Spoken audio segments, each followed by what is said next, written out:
Así es que vayan conmigo, por favor, al libro de Segunda de Samuel. Debo decirles, queridos hermanos, que el libro de Primera y Segunda de Samuel en la Biblia hebrea es un solo libro, no son dos. Nosotros ya tenemos la división por la Vulgata latina, pero también nosotros podemos darnos cuenta que el libro de Primera y Segunda de Samuel, en Primera de Samuel, del capítulo 1 al capítulo 24, fue escrito por el profeta que lleva su nombre. Pero de Primera de Samuel, del capítulo 25 al 31 y todo el libro de Segundo de Samuel, fue escrito por dos profetas, Natán y Gad. Y de acuerdo aquí a la historia, nosotros podemos ver que en la última parte son 40 años de historia. Es algo interesante que los autores de estos libros nos muestran detalles de una familia tan famosa y conocida como la historia de David. Pero en este momento, hermanos, yo quisiera platicarles brevemente en esta historia qué es lo que el Señor puede hacer después de que nosotros nos hemos separado. Ahora, para que una familia tenga conflictos, queridos hermanos, Satanás no tienta a las personas de manera abrupta. En alguna ocasión una hermana me decía, pastor, yo ya me quiero divorciar, tengo problemas con mis hijos, no hay felicidad en mi matrimonio. Y entonces cuando hicimos vista hacia atrás para ver dónde había sucedido, se cumple lo que esta historia estaba pasando. La hermana White en el libro Patriarcas y Profetas, en la página 776, nos dice que la obra del enemigo no es abrupta, ni comienza de manera sorpresiva o repentina. Ella dice que Satanás trata de minar secretamente las fortalezas de los hijos de Dios y comienza con cosas aparentemente pequeñas, con la intención de que las personas dejen de buscar a Dios y comiencen a tener actitudes como el mundo las tiene. Es decir, al contemplar el mundo es que se diseña también nuestras propias actitudes. Ahora, déjenme explicarles aquí en el libro de Segunda de Samuel. Vamos a un contexto. Segunda de Samuel, capítulo 11, en el versículo 1 nos dice: aconteció al año siguiente, en el tiempo que salen los reyes a la guerra, que David envió a Joab y con él a sus siervos y a todo Israel, y destruyeron a los amonitas y sitiaron a Rabá, pero David se quedó en Jerusalén. A mí me gustaría que ustedes lean la Biblia, que enciendan sus dispositivos, pero que todo el mundo estemos escudriñando las escrituras. Ahora, de acuerdo a el comentario bíblico adventista, el tiempo de ir a la guerra era el tiempo de la primavera. Pero Patriarcas y Profetas en la página 776 nos dice que aquí había algo interesante que es digno de mencionar. La Biblia dice que David había salido en contra de la guerra de los amonitas. Recuerden que los amonitas, moabitas, los hijos del oriente eran familia de Israel, primos, en fin. Y dice la Biblia que David se fue a la guerra, pero el espíritu de profecía nos dice que David había conquistado Siria anteriormente, en la parte norte poniente. Y en el caso de Siria, después de que los sirios habían sido derrotados, David se dirigía contra los amonitas. Pero cuando ya se dio cuenta que la batalla había sido ganada, prácticamente tenía la victoria, entonces dejó esas circunstancias en manos de Joab, del capitán del ejército. La hermana White relata que David se fue entonces a Jerusalén confiado, él estando seguro, donde tenía la victoria segura. Ella dice que ese fue el momento en que Satanás lo tentó. Ese fue el momento en que Satanás tomó de él para hacerlo caer. Yo no quiero pasar esto desapercibido. Cuando hay holgura y cuando parece que todas las cosas están bien, entonces Satanás empieza a introducir tentaciones. Miren, en el matrimonio regularmente es así con los hijos. Cuando todo el mundo piensa que está bien, cuando soluciona sus problemas económicos, sus problemas de salud, cuando cree que todo está bien, entonces dejan de confiar en Dios. Los problemas son momentos en los cuales podemos volver al Señor. Y cuando no los tenemos, entonces creemos que por nuestros propios esfuerzos podemos salir adelante. Pero la Biblia nos especifica algo que estaba pasando aquí. David comenzó a ceder a las tentaciones. Ahora, ¿en qué sentido? Segunda de Samuel, vayan conmigo por favor, el capítulo 11, versículo 2 dice: y sucedió un día al caer la tarde que se levantó David de su lecho y se paseaba sobre el terrado de la casa real. y vio desde el terrado a una mujer que se estaba bañando, la cual era muy hermosa. Quiero explicarles un poquito.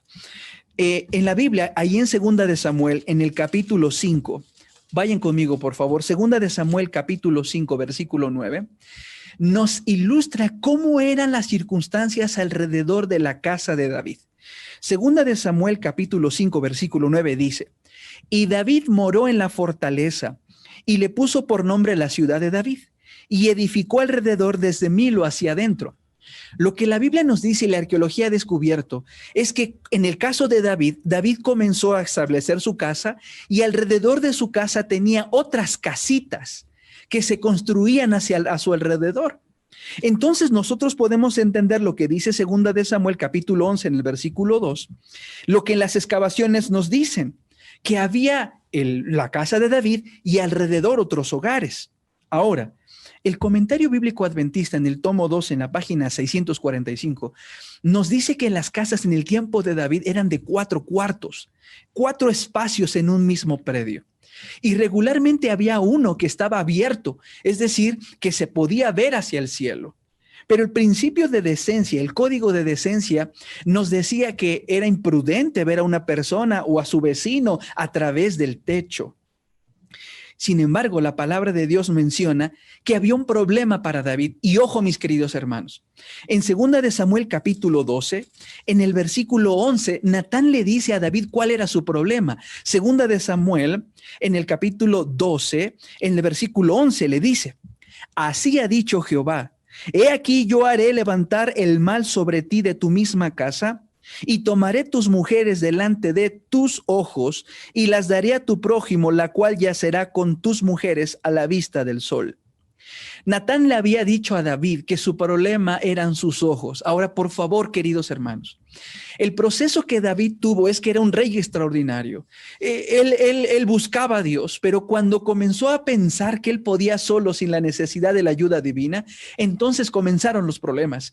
Siempre en un matrimonio comienzan los problemas cuando dejan de buscar a Dios. Y cuando dejan de buscar a Dios es porque se sienten autosuficientes. Cuando se levantan por la mañana y no hay un culto familiar, y cuando las cosas dicen hay prisa y le dan más prioridad a las cosas de esta tierra que a las eternas, es el momento en que Satanás va a tentar. Y entonces cuando alguien deja de buscar a Dios en el culto familiar, entonces Satanás empieza con las avenidas del alma que son los ojos. El problema de David fue de que él se había separado de Dios, había dejado de tener comunión con él, y entonces Satanás lo tomó con lo que él observaba. Hay algunas personas, en el caso de un matrimonio, una vez un hermano me dijo, pastor, necesito ayuda. ¿Por qué, hermano? Porque mi esposa está teniendo unas entrevistas, amistades con un hombre que no conozco y yo ya le he visto. Cuando hablamos con la esposa decía, pastor, todo comenzó cuando dejamos de tener el culto familiar y cuando yo empecé a entrar en las redes sociales y alguien me contactó y me empezó a decir cosas lindas y ya llegaron a un grado en la que Facebook puede dar muchas cosas buenas, pero se convirtió en que ella empezó a observar otras cosas. La Biblia menciona que David comenzó a ver cosas que no debió haber observado. En su mente estaban todas esas ideas. Y la palabra de Dios nos dice que encontró una mujer que se estaba bañando. Ahora, miren, yo quiero mostrarles la otra parte. Vayan conmigo a Levítico, por favor. Levítico, en el libro de Levítico. Y vamos al capítulo 15. Levítico capítulo 15. Tanto el espíritu de profecía como la Biblia y los autores nos dicen cómo está el desarrollo de la escena. Levítico capítulo 15, en el versículo 19 dice, cuando la mujer tuviere flujo de sangre y su flujo fuere en su cuerpo, 7 días estará apartada y cualquiera que le tocare será inmundo hasta la noche o hasta la tarde.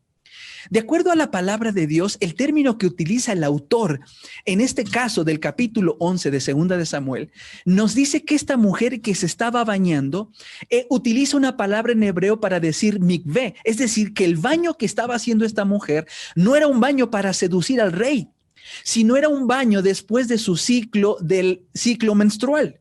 Mire, vayan conmigo al versículo 28 del capítulo 15, dice, y cuando fuere libre de su flujo, contará 7 días y después será limpia. De acuerdo al entorno que nos dice en la palabra de Dios en el término hebreo, nos dice que esta mujer había pasado los 7 días y ella se estaba bañando de acuerdo a la purificación y tenía que hacerlo a la puesta del sol.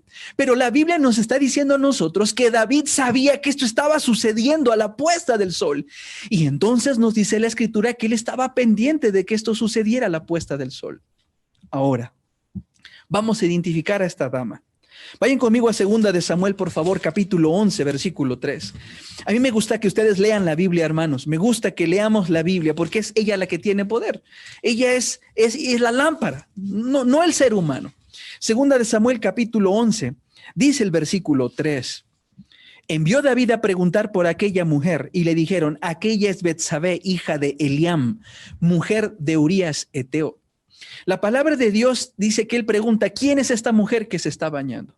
Ahora, todo apunta en el relato bíblico, hermanos, que esta familia se estaba empezando a desintegrar.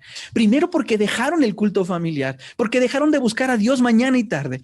Cuando se sintieron suficientes, que podían tener trabajo, salud, alimento, cuando comenzaron a hacer esto, entonces Satanás empieza a hacer tentaciones y las tentaciones son diferentes para cada persona. En este caso dice la Escritura que en este contexto sabía cómo tentar a David. Es cierto lo que dice Pablo, el que piensa que no va a caer, preocúpese porque puede hacerlo. Nadie está exento a esto, hermanos, nadie. Pero la palabra de Dios menciona algo interesante. Pregunta, ¿quién es esta mujer? Y la respuesta que recibe de parte de sus siervos, de acuerdo a la Escritura, es el hecho de decir de quién era familia. Era hija de Eliam y esposa de Urías. Ahora, vayan conmigo ahí en 2 de Samuel en el capítulo 23. 2 de Samuel en el capítulo 23, leemos el versículo 34. 2 de Samuel, capítulo 23, versículo 34. La Biblia dice que Elifelet, hijo de Ahasbai, hijo de Maaca, y Eliam era hijo de Aitofel, gilonita. La palabra de Dios nos dice aquí, queridos hermanos, que Eliam era el hijo de Aitofel. Y Aitofel o Agitofel, como algunas versiones lo traducen, era el consejero más cercano de David. La Biblia nos dice aquí que Aitofel, ahí en 2 de Samuel capítulo 16, por favor, 2 de Samuel capítulo 16, versículo 23, nos dice, 2 de Samuel 16, 23.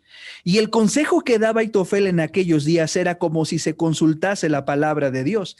Así era todo consejo de Aitofel, tanto con David como con Absalón. Entonces la Biblia nos dice aquí que Aitofel era el consejero del rey. Es decir, que el abuelo de Betsabé era uno de los más allegados al rey. Y que el hijo, Eliam, era uno de los valientes de David. Miren, vayan conmigo por favor ahí en 2 de Samuel, capítulo 23. 2 de Samuel, capítulo 23, versículos 39. 2 de Samuel 23, 39. Dice la Escritura, Urías Eteo, 37 por todos. En este relato, en el caso de Samuel, diferente de Crónicas, se nos menciona que David tenía 37 valientes, 37 hombres que luchaban con él, que batallaban con él, que comían con él, que dormían también en el campamento cuando David huía de Saúl. Eran 37 de acuerdo a este registro. Y la Biblia dice que entre ellos estaba el padre de Betsabé y el esposo de Betsabé. David sabía muy bien quién era esta persona y la palabra de Dios nos afirma algo muy importante, mis queridos hermanos. La razón por la cual hay muchos problemas en nuestros hogares es que nosotros nos hemos alejado de Dios. Y cuando dejamos de buscar a Dios y empezamos a creer que todo está bajo control, entonces Satanás va a poner tentaciones. No sé si es en el caso como esta familia que sufría de que sus ojos comienzan a contemplar cosas, pornografía, adulterio, maldad, violencia, lo que acarrea mucho dolor y tristeza en las familias. Esta familia estaba sufriendo, pero voy a explicarles más adelante por qué no hacían algo. Ahora, vamos a identificar un poquito más el tiempo. Vayan conmigo, por favor, otra vez a 2 de Samuel en el capítulo 11. Dice la palabra de Dios en el versículo 4, 2 de Samuel 11:4. Dice la Escritura, y envió David mensajeros y la tomó, y vino a él y durmió con ella. Luego ella se purificó de su inmundicia y se volvió a su casa. Quiero establecer aquí algo muy importante. En la Biblia, mis queridos hermanos, los tiempos son muy rápidos. Él dice aquí en la Escritura, la tomó, vino a él y durmió con ella. Las circunstancias y los sucesos en que el autor escribe estas cosas implican que no había tiempo de platicar. No era una relación de conversación, no era una plática para ver sus emociones, sino que era tan rápido que no siquiera había tiempo para el amor.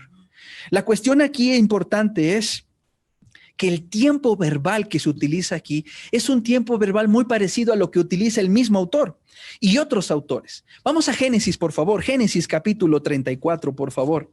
Génesis capítulo 34. Dice el versículo 2, en el caso de Dina, la hija del patriarca Jacob.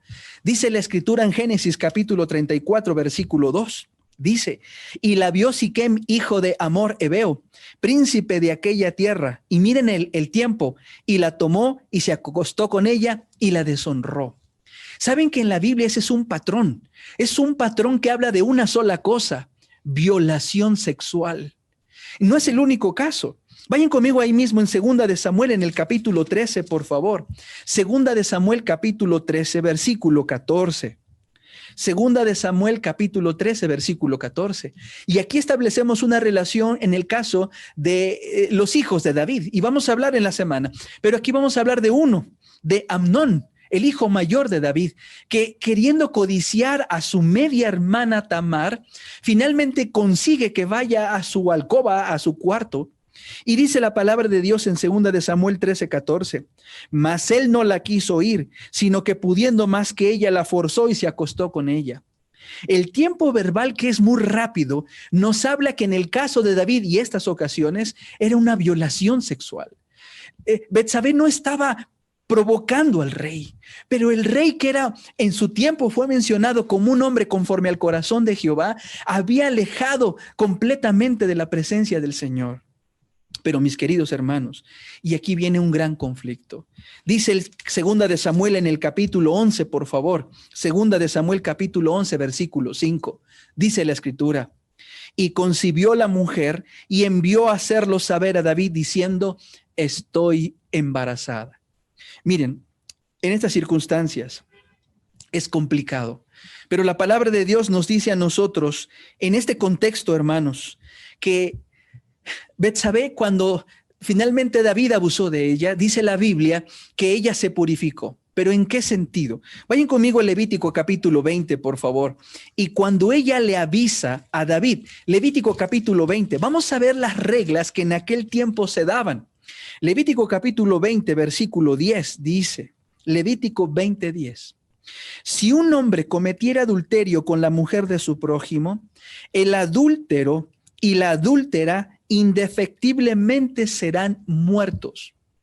Miren, hermanos, la purificación que hace Betsabé no es una purificación de haber cometido un pecado que pudiese ser perdonado, porque la ley había dicho que si David y Betsabé habían cometido, y si Betsabé era culpable, ella tendría que morir igual que el rey.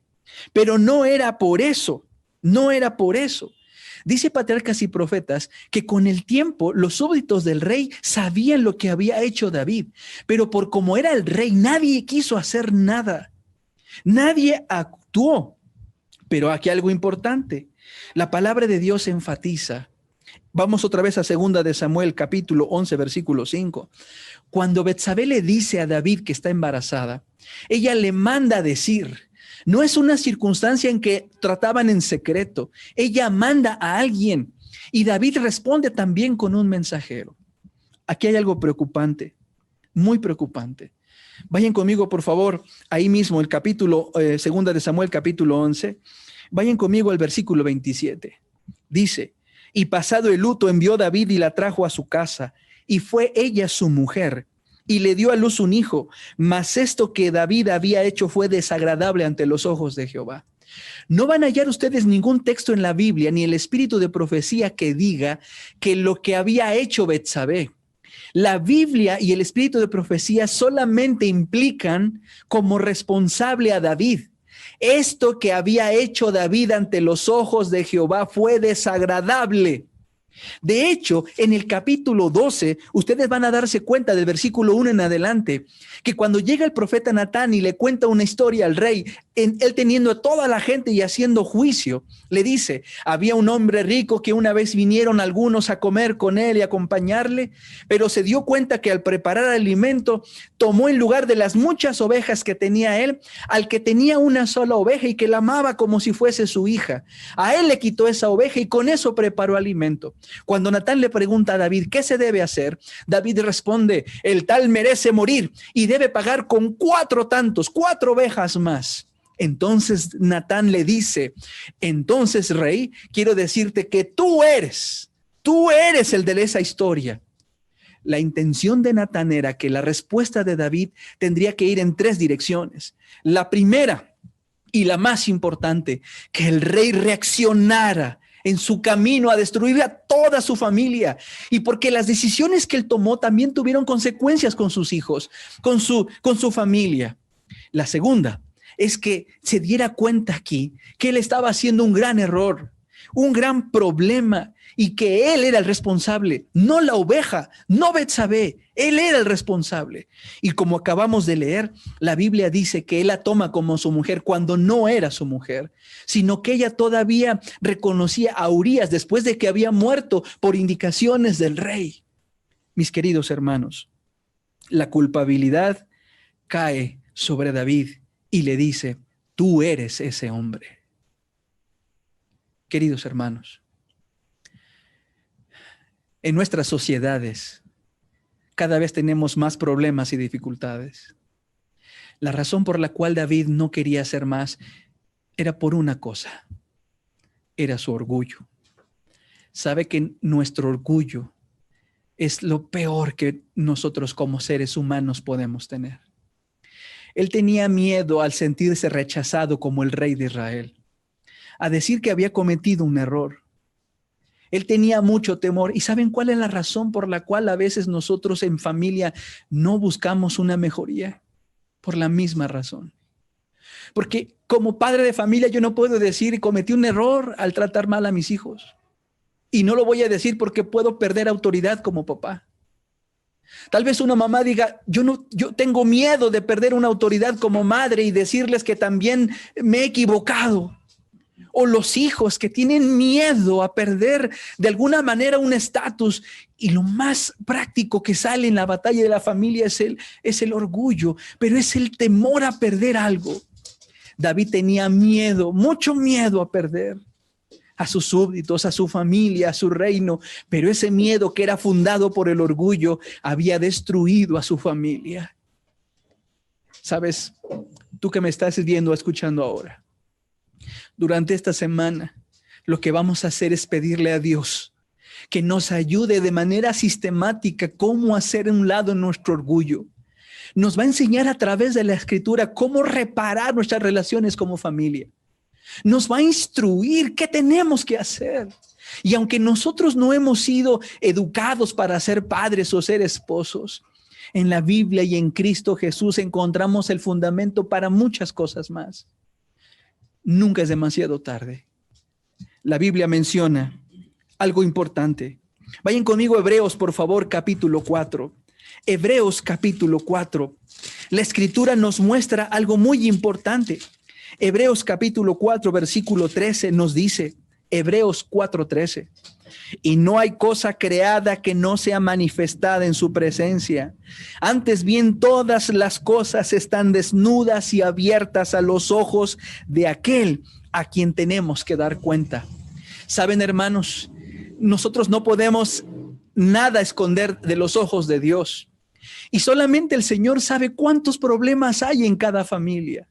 En esta semana quiero que podamos ver que las familias perfectas como en el mundo se entiende no existen, que nosotros deseamos ser familias conforme al corazón de Dios, pero que nosotros en esas circunstancias, en la lucha, miren, hay muchas cosas que en la vida nosotros ahora hallamos. Una de ellas es que hay problemas en las casas y mamá, papá, hijos están sufriendo en la agonía de no decir nada, de mantenerlo callado.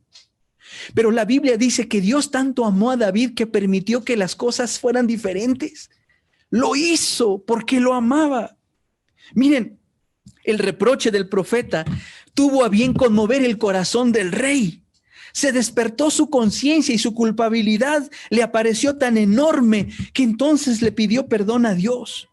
Vayan conmigo, por favor, a Segunda de Samuel. Segunda de Samuel, en el capítulo 12. Segunda de Samuel, en el capítulo 12, versículos 13 y 14. Segunda de Samuel 12, 13 y 14. Dice, entonces dijo David a Natán, dice el versículo 13, entonces dijo David a Natán, pequé contra Jehová.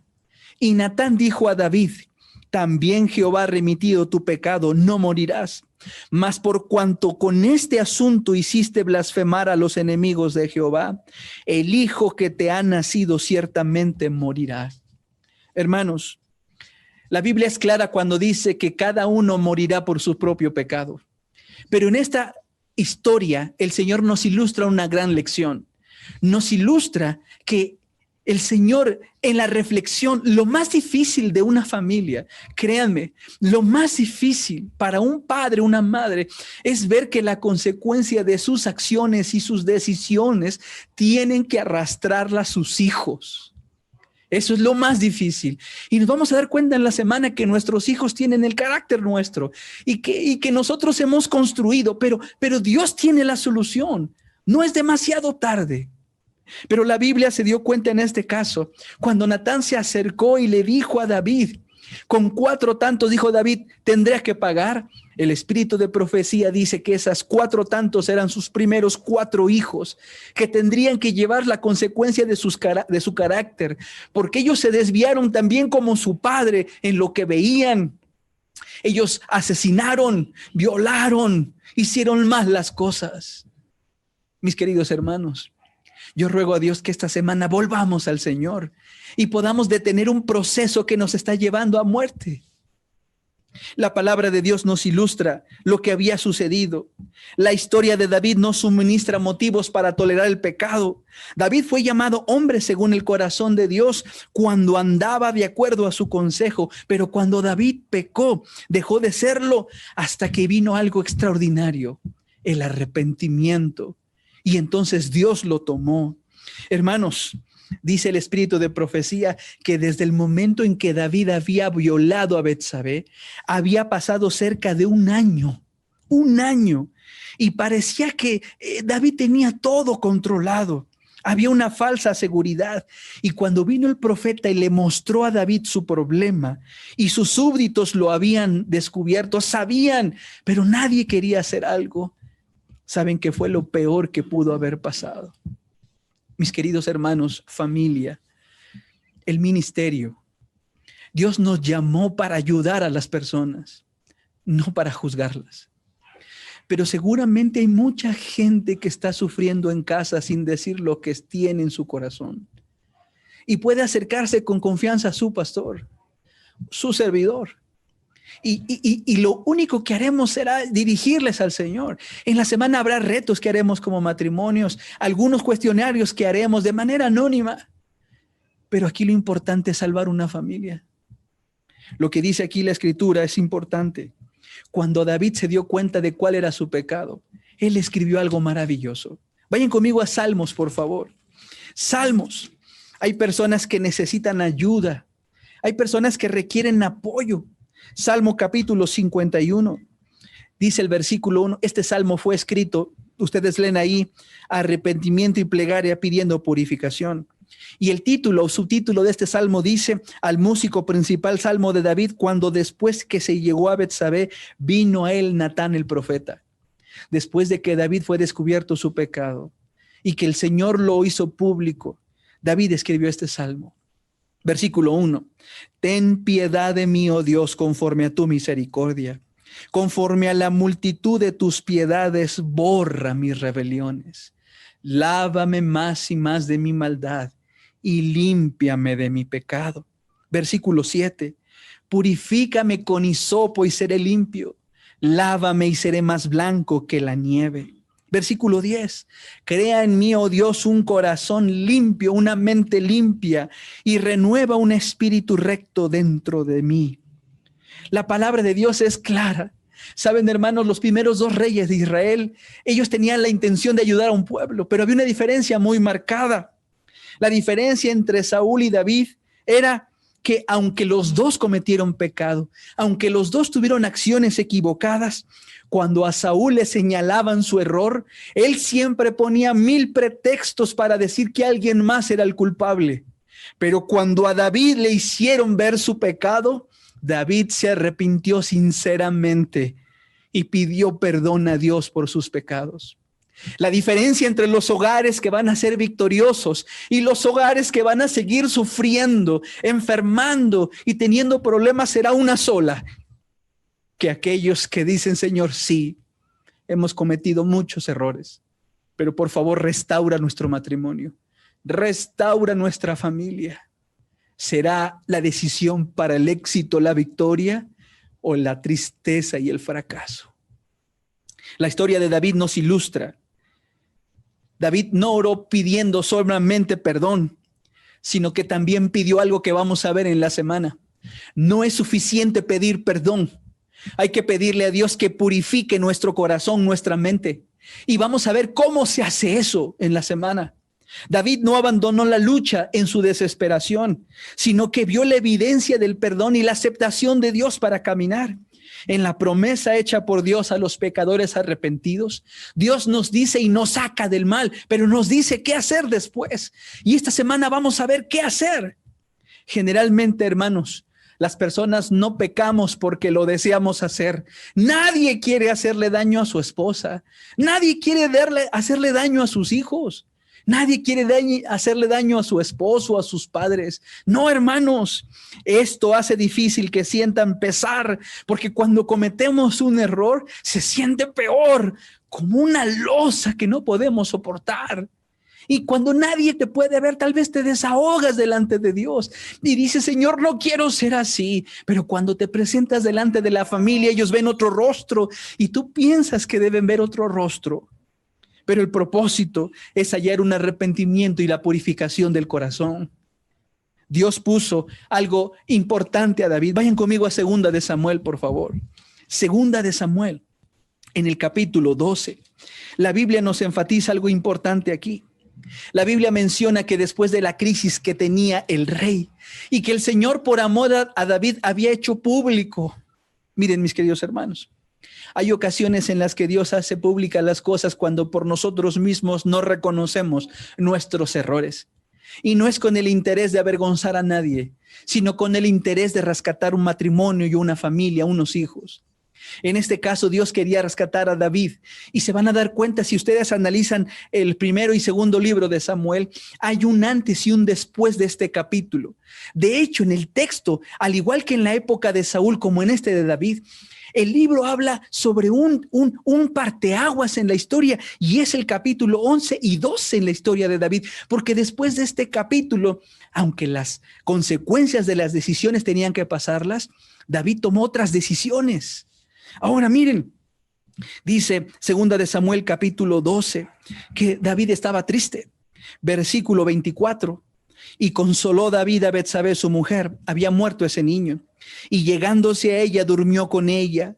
Y ella le dio a luz un hijo y llamó su nombre Salomón, al cual amó Jehová. Miren, hermanos, David tenía un anhelo que había perseguido durante toda su vida. David era un hombre de guerra, un hombre de decisiones firmes. Pero en este caso, cuando tendría que ver con su familia, no lo hacía. ¿Y saben qué es lo que nos puede pasar a todos nosotros? Hay épocas en la vida, y lo vamos a ver en la semana. Hay épocas de crianza temprana.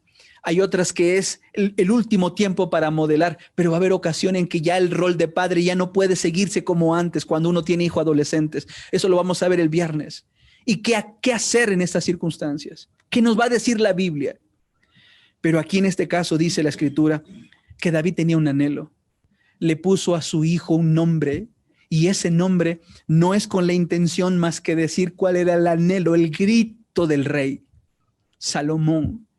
La raíz del término de Salomón, Shlomo, es shalom, que quiere decir paz. Lo que había escrito en el nombre de Salomón, David, era: yo quiero paz. Quiero paz, Señor. Y quiero decirle a mi pueblo que quiero paz. Por tantos años he corrido y no tengo paz. ¿Será que tal vez alguna de nuestros hermanos, amigos, están caminando la vida y no tienen paz? David anhelaba paz. Y tal vez es lo que estamos buscando: paz, alegría, armonía en la casa. David decía: quiero paz, quiero estar tranquilo, quiero ver que mis hijos estén bien, que sigan al Señor. Yo no quiero hacer mal, quiero ver que mi esposa esté bien, mis padres bien. Pero entonces él se sentía mal porque había separado de Dios. Pero me encanta el versículo 25. Segunda de Samuel 12:25 dice: y envió un mensajero por medio de Natán, profeta. Dios le envió a Natán a David, y así llamó el nombre de Salomón. Dios le puso otro nombre, le puso Jedidías, a causa de Jehová. Y si ustedes van a ver en sus Biblias, Jedidías tiene una letra, un asterisco, un número, y los va a referir al significado de Jedidías. En mi Biblia dice Jedidías, abajo dice: esto es amado de Jehová. El mensaje era claro. Aunque David estaba arrepentido: Señor, lávame más y más de mi maldad, límpiame de mi pecado. Señor, purifícame con hisopo y seré blanco. Señor, transforma, cambia mi mente. No puedo hacerlo, no puedo tener una familia feliz. Lo he intentado y fracaso. Entonces Dios le dice a Natán: ve y háblale al rey y dile a David algo, dile mi mensaje. El hijo que tiene su nombre, yo le voy a poner otro nombre. El nombre de David era paz, quiero paz. Y el nombre de Dios para David era: David, eres amado mío. David, te amo, hijo. Queridas familias, esta semana le hemos de pedir a Dios que nos traiga de vuelta a nuestro Padre Celestial. Y yo quisiera que todos tengamos claro algo: que Dios nos ama, que no es demasiado tarde para cambiar la vida. Y si esta semana es necesaria para que Dios nos llame una vez más, bendito sea el nombre de Dios. Porque lo que el mundo necesita es saber que si tú y yo cometemos un error, hay un Dios, un Padre que nos espera con los brazos abiertos y que dice: Raúl, Jorge, María, Lourdes, te amo.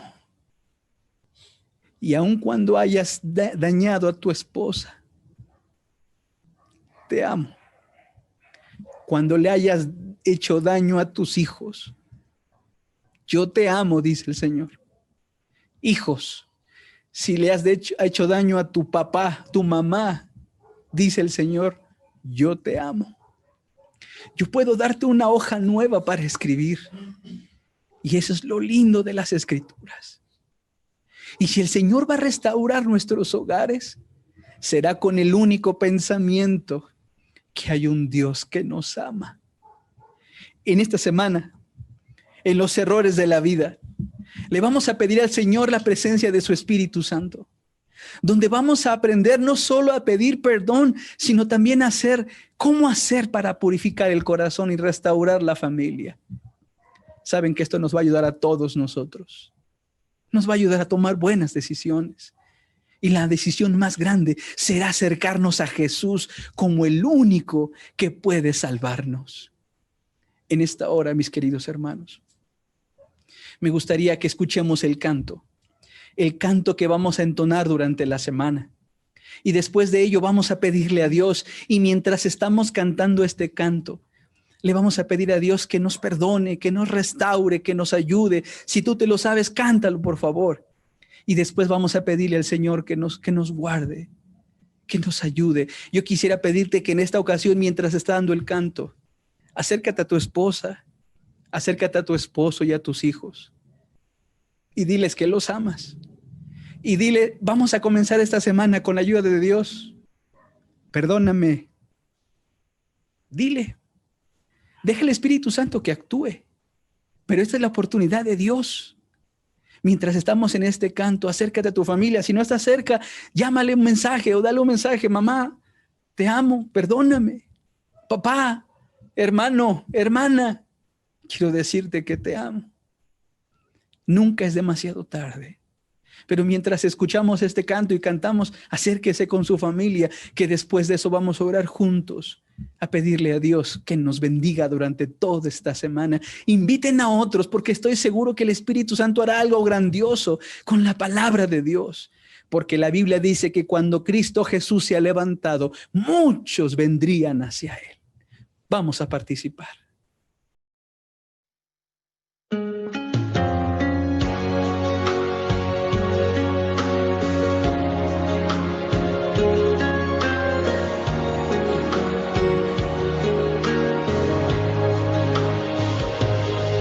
Si en tu corazón no hay paz, su espíritu restaura. Si no hay tiempo para amar, su espíritu restaura. Si en tu familia no hay unión, su espíritu restaura. Él hace todo porque tiene poder. Restaura, Señor, mi corazón y el tiempo que tengo en adoración.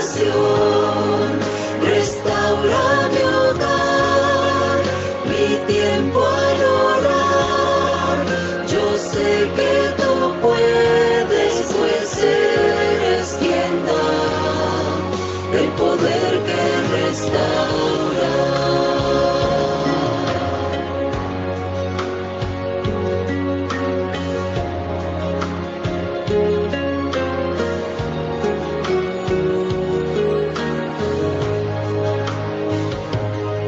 Si en necesidad estás, su espíritu restaura.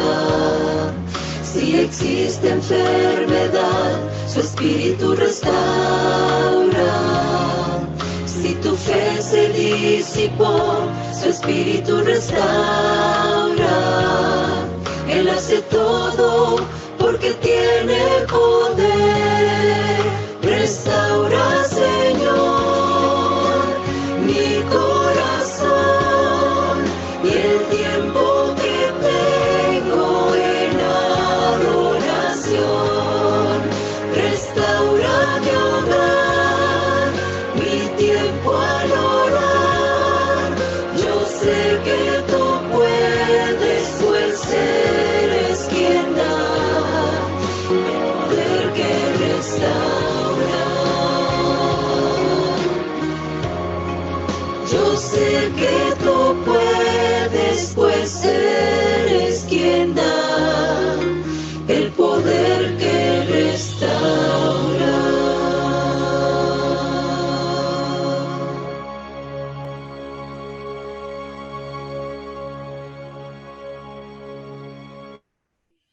Vamos a orar.